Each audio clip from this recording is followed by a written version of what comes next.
Where did the secret societies fit in? Well, yeah, secret societies. Let me tell you a story.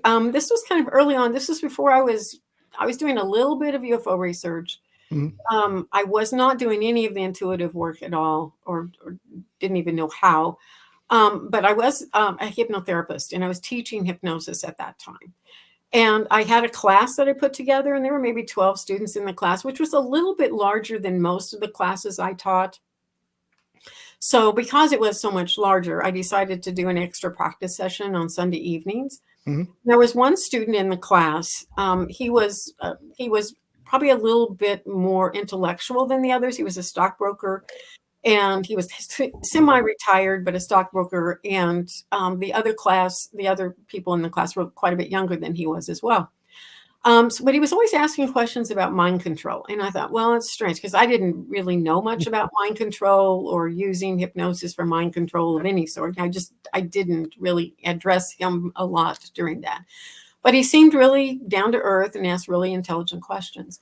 So this Sunday night, we're doing the practice session. He's the only student that showed up that night. And this night he's like, kind of starts telling me stuff about this secret society, but he wouldn't name what it was.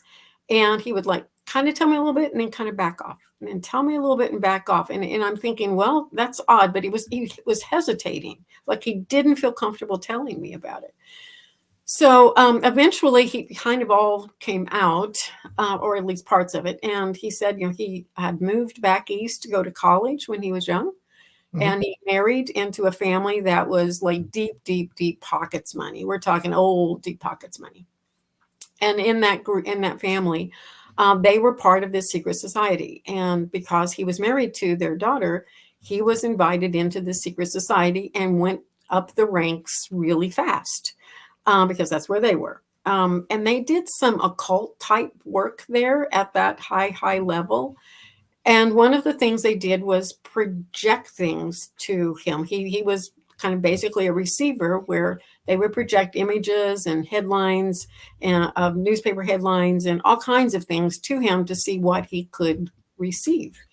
That went on for quite a while. And then eventually they got a divorce. He moved back here to Missouri, which is where he was from. And he felt like they were continuing to project things to him. Now, these were the things that they were projecting.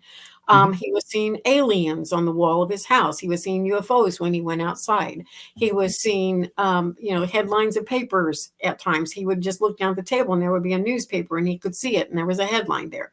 There were just all kinds of things that he felt like they were still projecting to him.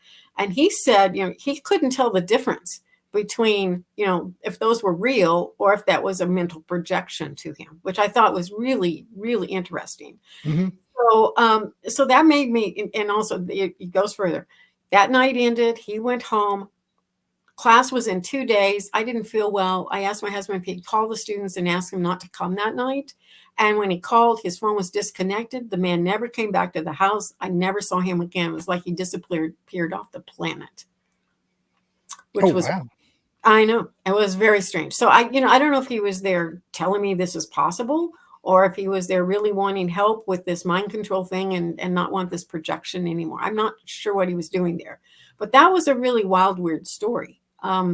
So from that, I have to, look at, okay, well, we're seeing these things, but are we really? Are they projections in our mind? Or are they real things? I don't know.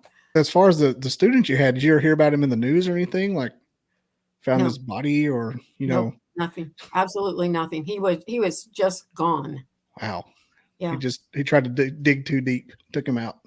I don't know if they took him out or he just decided he needed to run. I'm not sure. Well, that's the best case scenario.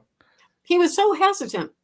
And when he was telling me this, I mean, you could tell he was really, really leery about getting this information out there at all, telling anyone at all.